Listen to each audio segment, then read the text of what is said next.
Gene Roddenberry, the man who created the phenomenally successful Star Trek franchise, got it right the first time. We will have a Star Trek future. But not at first.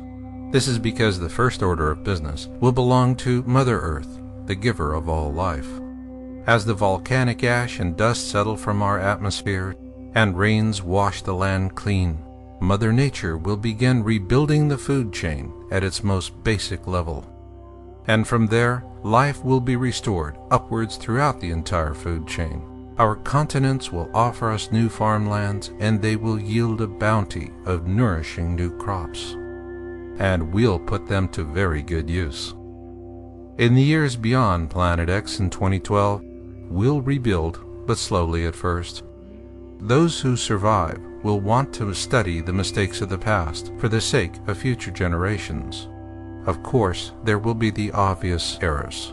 For millennia, humankind has always believed that money was the root of all evil. We know that monetary systems are based on artificial financial schemes that serve the greed of a few by enslaving the many. After Planet X, humanity will say never again. Yet we will rebuild.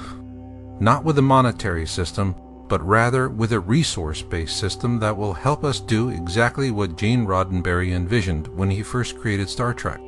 It was this vision that first energized the entire Star Trek franchise for decades. To simply explain it away as science fiction is illogical, because the seed of reality is born of fiction. In the words of futurist Jacques Fresco, the founder of the Venus Project, when human beings are free of debt, insecurity, and fear of their neighbors, they become much more amiable. Jacques Fresco was a man who grew up in the misery of the Great Depression and would then devote his entire life to the hope of an egalitarian future where resource-based economies would end human suffering once and for all by bringing out the best of humanity through service to others.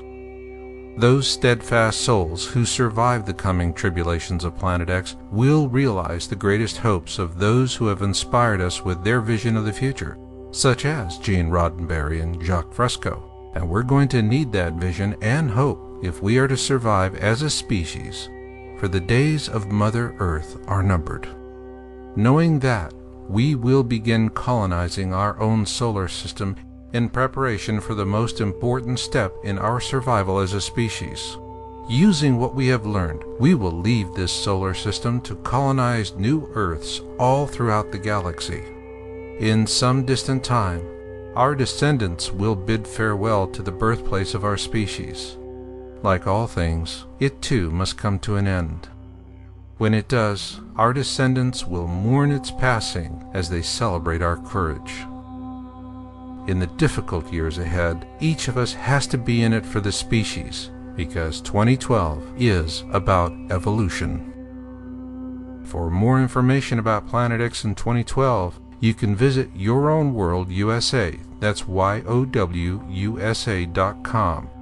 For Planet X Forecast and 2012 Survival Guide, this is co-author and publisher Marshall Masters thanking you for taking this first step in becoming self-informed about this vital topic.